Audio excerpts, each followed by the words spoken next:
Zoro and Sanji began battling the fishmen, but Luffy was still drowning. Noticing the situation, Genzo decided to dive in and rescue Luffy. Before he could leave, Nojiko stepped forward and insisted on going with him. After a brief pause, Genzo agreed, and together they rushed toward the water. Meanwhile, Zoro faced off against Hatchan, who mocked him for fighting with only one sword. Zoro tried to stay focused, but his injuries from his fight with Mihawk threatened to overwhelm him. Hatchan decided to show his true fighting style by pulling out 6 swords, but Zoro collapsed from exhaustion. Sanji, still locked in combat with Karubi, grew concerned for Zoro. That split-second distraction cost him dearly, and Karubi landed a heavy punch that sent him crashing through the fence. Seeing this, Arlong scoffed at the weakness of Luffy's crew. Hatchan became frustrated and began spinning up a tornado in a fit of rage. However, Karubi asked him to stop before he destroyed Arlong Park. At that moment, Zoro forced himself to stand. He grit his teeth and told Hatchan that he would not lose a fight until he faced Mihawk. Meanwhile, Usopp continued running from Chu, happy that he had lured a fishman away from the battlefield. He stopped after a while to taunt his pursuer, only for Chu to suddenly appear right behind him. Shocked, Usopp immediately turned tail and ran again. Underwater, Nojiko and Genzo struggled to break the boulder, pinning Luffy. Above, the villagers gasped as Sanji got up, as they had assumed he died from the punch. Despite his injuries,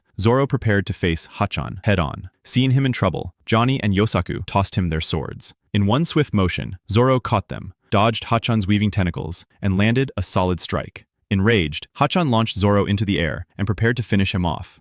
But Zoro skillfully dodged and slashed at him once more, this time cutting up his fingers. Hatchan was furious and launched a final charge, but Zoro easily defeated his foe, destroying his swords and finishing the fishman off. Before Zoro could recover, Karubi tried to ambush him, but Sanji stepped in just in time. Determined to save Luffy, Zoro moved toward the water, but Sanji stopped him and dived in himself. However, Karubi laughed at his stupid plan and dove after him. As Sanji swam down, he spotted Nojiko stretching Luffy's head above the surface, while Genzo struggled to revive him. Just as Sanji prepared to help, Karubi struck him from behind with his fishman karate. Usopp, meanwhile, just kept running.